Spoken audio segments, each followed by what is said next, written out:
Hi everyone, I'm Heather Schulte here again at Building 61 for our next video in our cross-stitching series. Today I'm going to talk to you about how to create a simple pattern that you can stitch on your fabric. We're going to first go over materials and then we'll go over a little bit of step-by-step on how to make a basic pattern, and at the end of the video I'll give you some more resources that you can try if you want to make something more complex.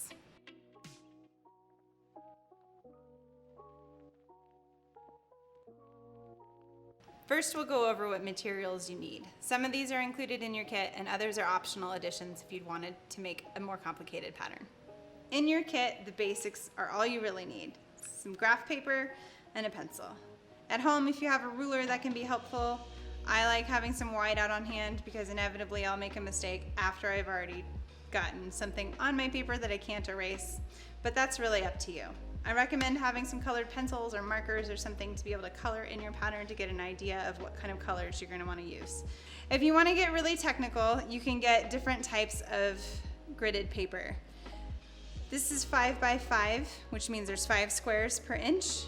That's the same as what's included in your kit. You can get 4 by 4 inch grid paper, and then there's 8 by 8 inch. There's vellum, which is a little bit transparent if you wanted to trace over an existing image. I like to have a little bit of plain paper on hand to just plan out my design before I transfer it to graph paper. In addition to the materials that are in your kit, you could use any sort of fabric marking pencil or pen. So this is a white pencil, which I usually use on darker fabrics. This is a gray pencil. Both of these you can just erase with an eraser, more or less. If you draw super hard, they don't really erase. This is a watercolor pencil, which erases with water. This is a white marker, which again marks on dark fabrics. This is a heat erasable pen, so you can iron this one off your fabric. This is an air erasable or disappearing marker, and this is a water erasable pen. I usually use the water erasable ones because they stay on your fabric until you use water to remove them. Those are optional, but they're really helpful when you get to the point of transferring a design to your fabric. All right, so now you know what you need. Gather your materials and let's get started. Go ahead and grab your graph paper from your kit, a pencil, and if you want to have some plain paper to sketch on to start out with, go ahead and grab that too. The first thing you're going to need is to know what you want to make, whether that's a pattern that you want to design off of a photograph or a set of text that you want to write in stitches, or a combination of the two, or if you just want to go ahead and freehand a design. In general, you have to have an idea of what you want to stitch before you get started. Now there's many ways you can get from the idea in your head to your finished product. You can just start stitching. Sometimes if you make a mistake, it takes a little bit longer if you don't have a plan ahead of time. Sometimes it doesn't really matter. Just depends on what you want to do. You can sketch out what you want to do on a piece of paper, and then you can transfer it to graph paper as a pattern. You can just have it on paper and then you can draw it directly on your fabric with fabric markers or pencils. You can graph it out and then transfer your graphed out design to your fabric. Again, pick what works for you.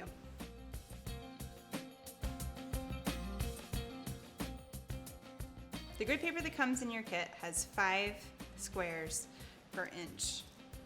So if you look at a ruler compared to the blocks, there's 1, 2, 3, 4, 5 per inch. You can get 4 grids per inch, and then there's other sizes you can get too. But for right now, what we're going to concern ourselves with is the paper that's in your kit.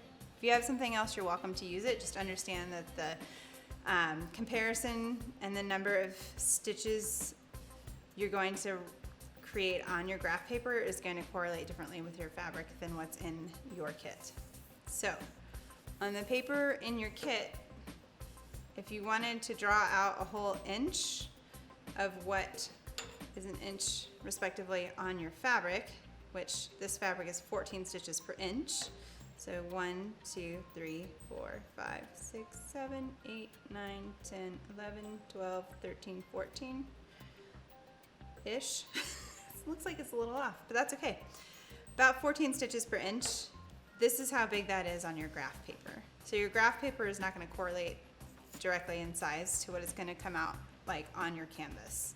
And if you have some of the bigger fabric, which has 8 stitches per inch, that's also gonna be a little different than what's on your graph paper. So just keep that in mind as you're designing.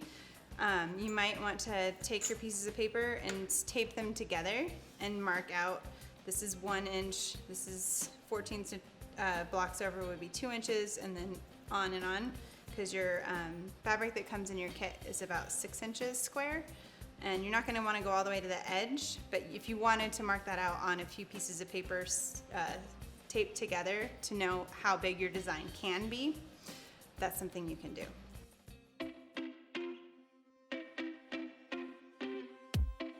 For this video, I'm going to show how to make a happy face pattern and a little bit of text that reads hi.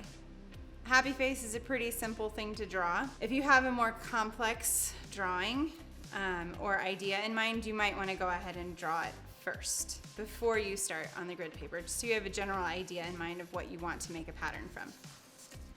When you start drawing, I highly recommend that you use a pencil. If you want to use a Sharpie, be daring, you totally can. Just make sure you have some white out on hand. I'm going to show you how to make this little happy face first. Essentially, start with the simplest part. So I start with the eyes, and then just kind of figure out, okay, if the smile is going to be about like that kind of size, then I'll just put a little dot in each box. If you want to start with a lighter mark first, I recommend that, because then you can go back in and change the either symbol, or you can color over it with a colored pencil. Just start lightly at first so you can make your changes more easily without having marks left behind. So here I made the mouth. There's 4 stitches this way with 1 up on each corner, and then 2 eyes. And then I'm gonna just try to sketch out a little bit based on where the face is, about how big the whole head will be. And then go from there, trying to keep it about even for the pattern. And I usually do the outlines of each stitch for the outside, and then go back in with color or symbols later, just so I know where my edges are, because they're easier to see on the graph paper if they are sketched out. So I'm not going to go in and trace this on the fabric later. Some patterns I'll have you trace it, and they'll have that delineated on the pattern, but this one is not what I'm intending to do. So now that we have our face sketched out, I like to just erase all the little bits so I don't get confused, all the extra marks. And now I'm satisfied with this design. You could choose to move the eyes up, move them over, make the smile smaller. That's up to you. At this point, I'm going to go ahead and grab my Sharpie, or if you have a set of colored pencils or markers that you like to use, you can use those. I stole those from my daughter. I'm going to go ahead and fill in each black, because when we're talking a gridded pattern like cross stitching, making sure the pattern looks as similar to your end result as possible, I find to be really helpful. Think of this as like a pixel drawing versus a vector drawing if you're into graphic design. Drawing with cross stitch is a pixel, not a vector. So you're not gonna have a hard edge that's curved, you're gonna have these little stepped boxes. And so all the rest of this is gonna be yellow, so I can go ahead and color it in. And if you'd prefer to work with symbols, you could say yellow is going to be a dot, and black is going to be, well, black. So in order to make a symbol for the black squares, I'm going to use white out on top of the black so you can actually see it.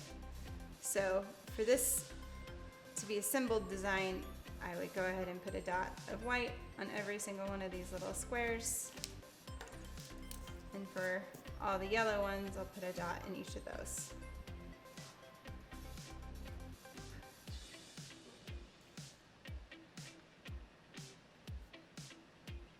Patterns vary. You can get plain colored patterns. Most patterns come in black and white with a system of symbols. And sometimes you can choose color and symbol. Just depends on the pattern and the pattern maker. So there you go. When we go to stitch this guy, it'll look just like that.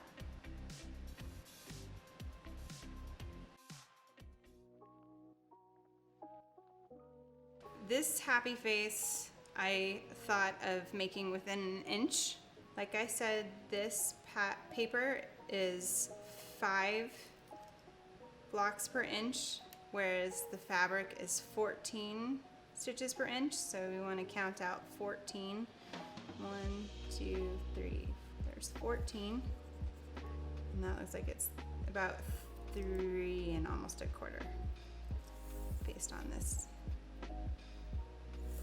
So you don't have to do it within an inch comparison.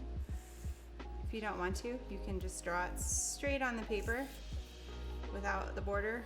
I just like to have a little reference so I know I'm gonna be somewhat centered and that sort of thing. If there's 14 stitches per inch, half of that'll be 7. So you're gonna wanna mark the middle. All stitching patterns have a middle marked, usually whether it's in the middle of the pattern or off to the side. That way you know where the middle of your pattern is, and then you can mark it on the middle of your fabric. This one is 8 stitches wide and 9 stitches high. So if I have 14 and 14 and I want to have an even border, 14 minus 6 is 8. And so I went 3 in on each side. And then with 9, it's obviously 1 more, so I like to have it a little higher versus lower. So that's where my happy face is gonna hit, in the middle of the square, more or less. So it'll be centered on an inch. Next, I'm gonna show you how to do a little bit of text. Oftentimes, if I'm doing text and I wanna use a specific style of text, like a specific font, I'll go ahead and print it out on my printer first. Since this one I was just doing a basic example, I'm just gonna show you how to grid it out. You can also, if you wanted to, like, say you wanted a cursive high, you could write it on here, like this. And then you can go back in and say, okay, this box and that box, and kind of trace over where your loops or where your lines are. And these often need a little adjustment. I like to kind of color them in with a pencil first to see generally where they're gonna go and see if it makes sense as a cursive font.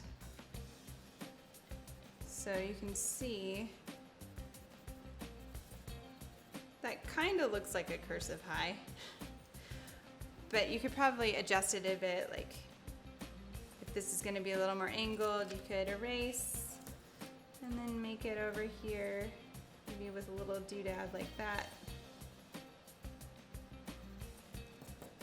And instead of having a loop there, just make it one bit. So this is like pixel by pixel. If you're a font designer who likes to work with pixels, it's essentially what this is. Not many font designers work that way anymore. Not for computer fonts.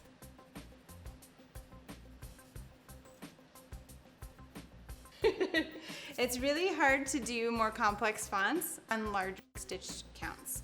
So if I wanted to make a small design on a larger stitch count, you want to stick to a simpler font. If you want to do a finer stitch count, meaning more stitches per inch, you have better resolution to where you can do a more complex font.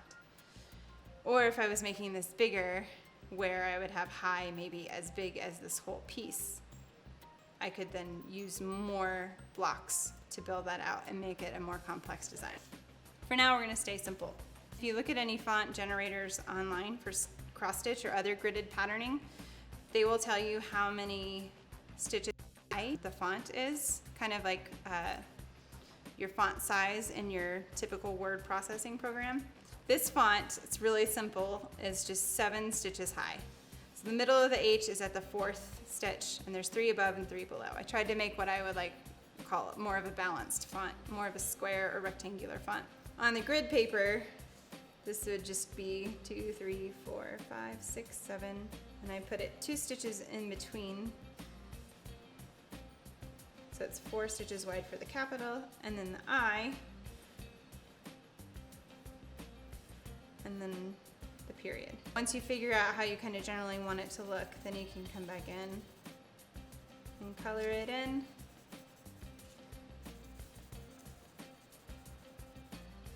So you can get a better idea of what it's going to look like when it's actually stitched.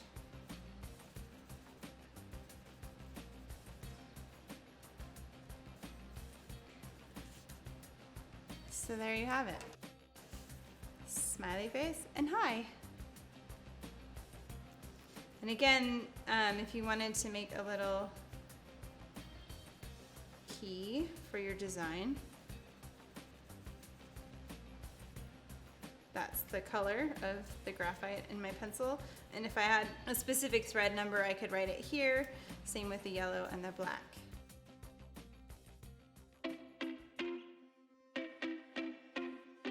If you don't want to grid out and plan your pattern ahead of time, that's totally fine. Some people really are totally fine winging it, especially if you're an experienced cross stitcher and you're just doing something simple. When I made these, I just stitched them. I didn't even mark the fabric. So if you have something in mind and you know in your head what you want to do and about how big you want it to be, or if you just want to freehand a design, you can just start stitching. If you wanted to go ahead and draw it directly on your fabric first, that's perfectly fine too. I highly recommend that you use, at minimum, either a washable marker, which Crayola washable markers work just fine, or a pencil if you don't have access to something like a water erasable pen. This one I think I got off of Amazon, but you can find them in any craft store. I know like Clover brand has a water erasable pen. And water erasable fabric pens are usually blue. This one is what's called an air erasable pen. Air erasable markers are usually either purple or pink in my experience. So on your fabric, this is the one that I made earlier. If you wanted to draw a design first, if you know you're gonna stitch it pretty quickly, you can use a air erasable marker. But if you know you're gonna need to take some breaks and come back to it later, use a water erasable pen. Some of these bleed, like meaning if you put a dot on the fabric and you hold your pen there for too long, it'll bleed onto another stitch, maybe where you don't want it to be. So use a light hand, just like if you're marking on your graph paper with a pencil, you wanna start with a light mark first so you can come back later. You can also erase it with water, which is what's nice about these pens. Sometimes the marks will reappear if you put a lot of ink into the canvas fabric.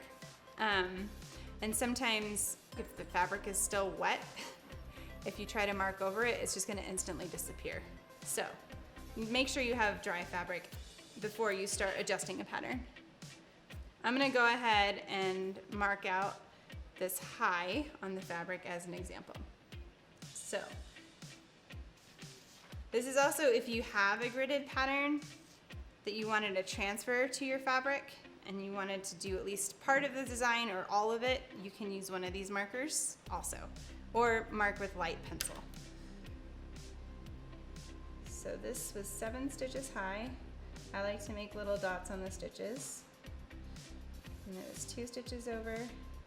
Oops, that's wrong. Okay, so I made a mistake. I don't know if you can really see that, but the cross of the H should be a row below. So you can use just a damp cloth and kind of press it on there. You can rub it a little bit. You can see how the water gets in the fabric, changes the color. So you can see where it's wet. And now those marks are gone. I am going to start this in a different spot in the fabric, because if I try to draw on this wet part, give it a minute, those marks will just go away. We don't want that to happen. So 7 stitches high. 1, 2, 7, and then 2 over in the middle. This time 1, 2, 3, 6, 7. So we have our H. You can leave it as dots, or if you want to, you can color it in a little bit more. It's not a big deal. Personal preference. And then the I was 4 stitches. And then the little period there. And then when you stitch that with your preferred color thread, it'll turn out like that. And again, this was our drawn pattern. Another thing you can do if you're not interested in making a gridded design, you can just draw straight onto the fabric. So if you knew you wanted to make, say, a little barn-like structure, you could just sketch on to the fabric directly utilizing these tools, and then you can stitch. You can come back and make it a little more precise if you want. If you make mistakes, you can use some water and erase it a little bit, and then come back when it's dry. You can do little designs however you want to. If you wanted to write on here another phrase, you can do that as well. And then obviously that O, when you use the thread to stitch it, it won't be a circular O. You can either make it like a little box, or you could do something more like that, which is like a box with the corners cut out, so it looks a little bit more circular.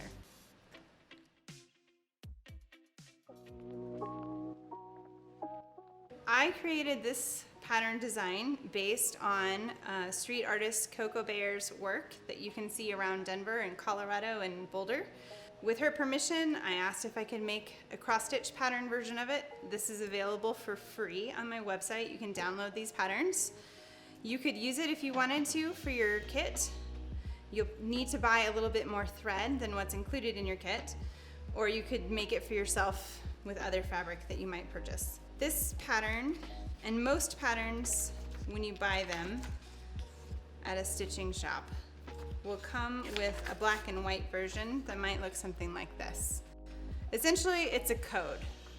So each thread, you'll have a little key like a map. Each thread will tell you what the color number is, so these are DMC thread colors, and what symbol correlates to that color on the pattern. These little stars are yellow, and there's yellow here, and the finished pattern, the edge is yellow. Oftentimes there'll be a printed picture either of an actual finished piece or a gridded design so you can see what it looks like in color. And then sometimes, like if you use an online stitch pattern generator, you can do a combination. So this is color and the symbol. It's the same color, same thread, it just shows you the color with the symbols. This can get a little chaotic depending on what kind of pattern you're working on. So on my website, you can download all 3 of these. They're all available.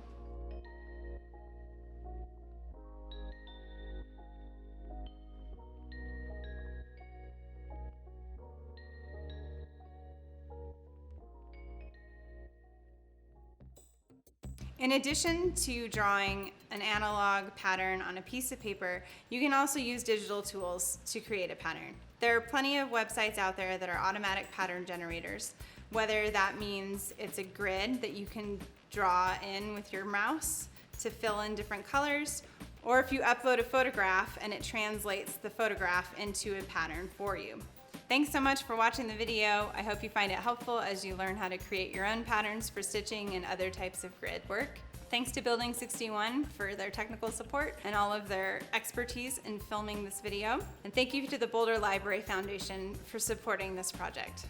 Make sure you come and check out the Makerspace now that it's going to be reopening this summer.